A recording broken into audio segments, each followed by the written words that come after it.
I met my online friend Bradley through many different mutual online friends. He lived in Georgia, and I lived in California. One day I logged onto Skype and gave him a ring. He picked up and his webcam turned on. He was sitting against a wall in a dark room, his face only visible because of his laptop screen. "Hey man, what's up?" I said, a little confused by his scared and worried face. He had begun to answer my question when he stopped and asked me to hold on a sec. He had moved himself and his laptop to the kitchen, sitting at the table.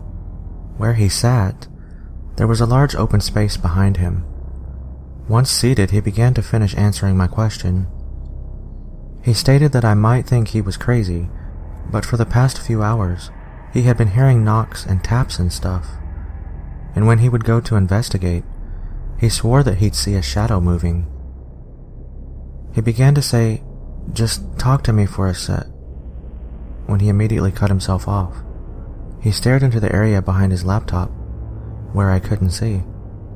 "What happened?" I asked. He stuttered the words, I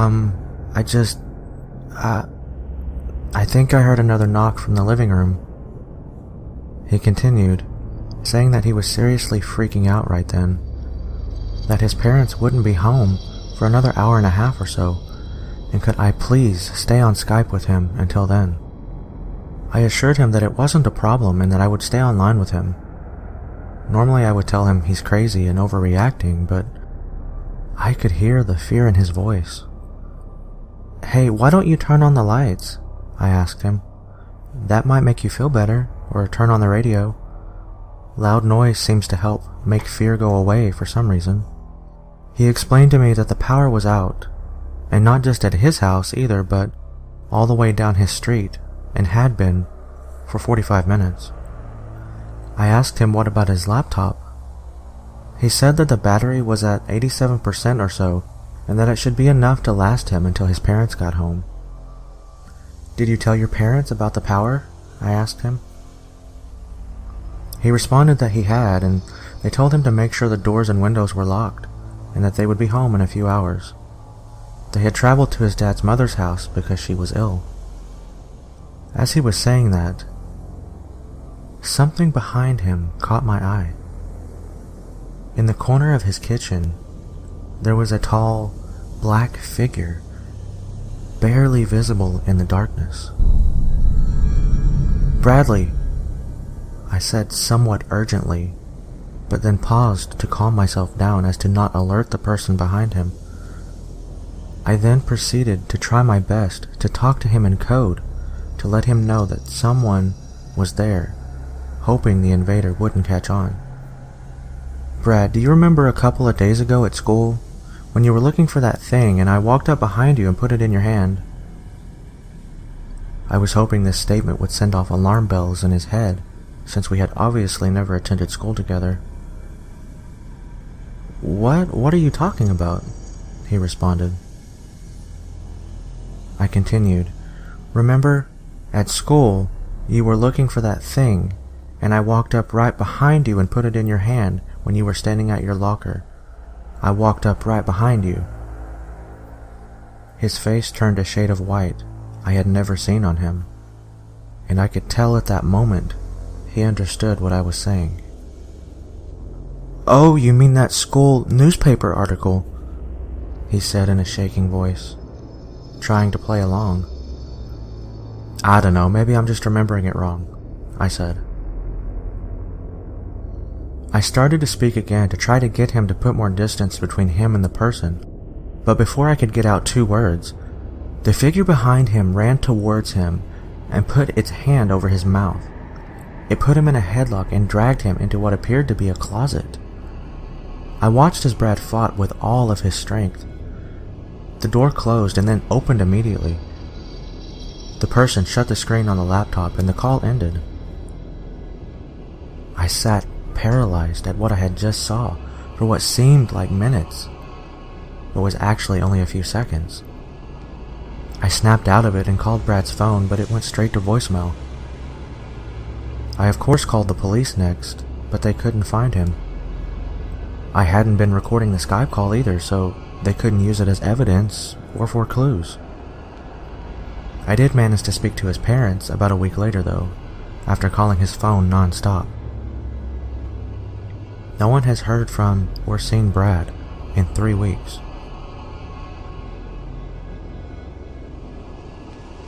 It all started about a week ago. I was at my small get-together with my friends. For simplicity's sake, I'll call them Mike, Jeff, and Eric. We decided to try our luck on Omegle's video chat for some cheap laughs. We saw the typical things you see on Omegle. It wasn't until about 50 strangers in until we finally met someone out of the ordinary. He was about 19, with long black hair and thick, hipster glasses. He had red dots almost all over his face. That wasn't the reason he was so weird though. It was his facial expression. He just stared at the screen, looking like he was about to cry. We asked him what was wrong. He didn't respond. As soon as Mike was about to click on the disconnect button, the camera panned upward. And the bottom of the camera stopped right at the stranger's shoulders, revealing a second person standing directly behind him. The second guy was wearing a mask, similar to the ones that serial killers wear in those crappy horror movies. He slowly lifted up his right hand to show us a giant knife and put it around the hipster's neck. In one quick motion, he slit the guy's throat, and his head slumped forward. Then the screen went black, which was weird because it still said we were connected. Suddenly, a message appeared in the chat bar that read, "You're next." Then the computer shut off. It just turned off on its own. I looked at my 3 friends, at this point a little more than slightly startled. We all agreed to never tell anyone what we saw and went our separate ways. Worst mistake of my life. 2 days passed. I hadn't talked to Jeff, Mike, or Eric since that night. While studying for finals, I get a text from Eric that reads, "Get on Skype. I've told your friends too." I assumed he meant Mike and Jeff, but it was strange that he called them your friends. But I went along with it. I booted up my PC and logged onto my Skype account. I accepted Eric's invite to a group chat with Mike and Jeff. Eric was on the top left-hand corner, Jeff to the next of him, and Mike was to my left. Eric looked bad. His hair was messed up and his eyes were red, with tears running down his cheeks. He had red marks on his face, just like the stranger we saw on Omegle 2 nights ago. "What's wrong, man?" asked Mike, just as he did on Omegle. The camera moved upward, and the same freaking guy in the same freaking mask stood right behind him. I closed my eyes. I knew what was going to happen next. When I opened them, Jeff and Mike's screens were black. There was just a note on Eric's window that read, "All of you." The power on my computer promptly shut off. That's the last thing I remember before I fainted. When I came to, I got up and checked my phone. There was another text. From Jeff this time. It read, "Skype. Now." I ignored it. I didn't want to see my other friends die. A few minutes later, my phone began vibrating again. This new text read, "Or I will make you." All of a sudden, my computer lights up. It is right where I left it, still in Eric's call, with that note still on Eric's window. Jeff and Mike were already there. I won't go into detail of what happened, mostly because you probably already know what happened. And this one was more violent than I remember the first one being. All I will tell you was that I thought I began to see red marks on Mike's face as well. The new note on Jeff's screen read, "Will suffer for." I immediately got up and ran, not checking if the computer had shut itself off. All I remember was that the timer had never changed throughout the call. It read 666. I called the police. When the call connected, just static. I decided to head over to my parents' house for the night. They were away on vacation, but I found the key under the welcome mat and let myself in. I got another text. This one from Mike. "You cannot hide forever." At 5 today, I got another text that said my parents' address. I immediately called the police again. This time the call was successful and someone picked up. I quickly told them everything that had happened, from the first guy who had his throat slit to the text message I just received. Before I could even get off the phone, police cars had already begun arriving at my parents' house. Apparently they had also sent police cars to my house as well, because around 20 minutes later, while I was still filling out the police report, 2 more police cars pulled up with someone in the back seat that looked like a man. The police officers told me that they found the man in the hall closet, hiding under a blanket, and that he had various types of knives on him. When pressed about what he was doing in the house, he explained to the officers he planned on killing me and chopping up my body. As you can imagine, the officers were a bit taken aback at the ease in which information spewed from his mouth, as if it were nothing more than a small walk to the corner store or something. Needless to say, all windows and doors in my house are now secured with multiple deadbolt locks. I used to Skype a lot, at least one group call a day. Being a lonely kid in the real world, I decided to make a bunch of friends on the internet. And it worked. I had a large group of friends.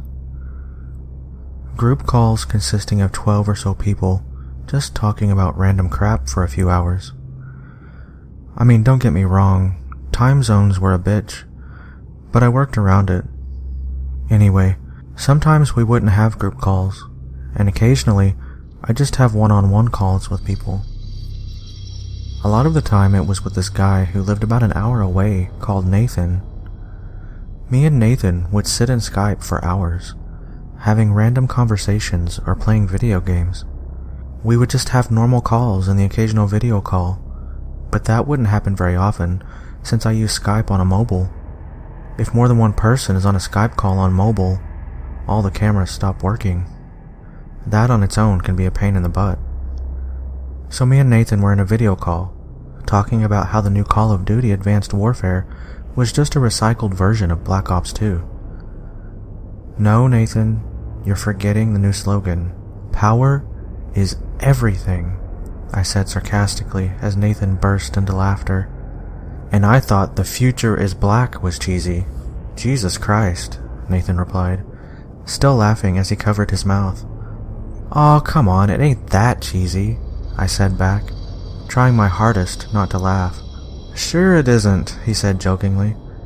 We continued to ramble on until Nathan's parents shouted him downstairs. I'll be back in a sec, he said, getting up and walking out of his room. I took the time that he was away to just look around his room. Gaming posters, movie posters, a couple of band posters littering his wall. Most of the things being what I also enjoyed or showed some kind of interest in. It was as I looked around the room when I noticed it. There was a shuffling noise coming from his room. I just wasn't sure where. The laptop that Nathan used was resting on Nathan's desk, facing the whole room. So whatever the shuffling was, I'd be able to see the cause of it before I could shout into the microphone to see if Nathan was just hiding. I saw something that made my whole body tense. A tall, pale, skinny to the bone, shirtless man climbed out from under Nathan's bed, looking towards the laptop with a twisted grin, before approaching the camera with a finger over his lips, before quietly shushing me. Not that I could make a noise with the colossal lump I could feel in my throat. The strange, unknown man then raised his other hand, revealing a large shard of glass, which instantly reminded me of how Nathan mentioned his mirror broke a week ago. It took me this long to realize, but my camera was on as well. This psychopath could see me. He was looking right at me. I was about to turn off my camera when the call abruptly ended. I haven't received a message, a call, or anything from Nathan in 2 months. Well, until this morning. I awoke to my phone vibrating in my pocket. I took out my phone and looked at the string of notifications I could see on the lock screen. They were all from Nathan. The first one said, "Wow, John, what a beautiful neighborhood you live in." The second message said, "You have a nice house, John." My hands began to tremble as I scrolled through the messages. "Oh, look, the living room window's open. All right, I'm inside. What a cute little puppy you have, John." I was now shaking, tears forming in my eyes, causing me to sob slightly. I could feel my heart in my throat, and I could barely contain a squeak of terror as I kept reading. "I got to meet your parents, John. They seemed cool." "Oh God," I quietly mumbled, seeing that there were 2 messages left. "Cool room, John. You snore in your sleep, by the way. That's unhealthy, buddy." I then read the final message and froze in terror. "Oh, John, I can hear you sobbing." I received that message 5 seconds ago. I turned and ran from my room as fast as my legs could carry me. I found my parents and told them that someone was in my room. They looked at me very puzzled at first, but could see the fear in my eyes and immediately marched upstairs. My bedroom window was now open, and no one was there. He had escaped through my window. I spent countless nights wondering if he would come back.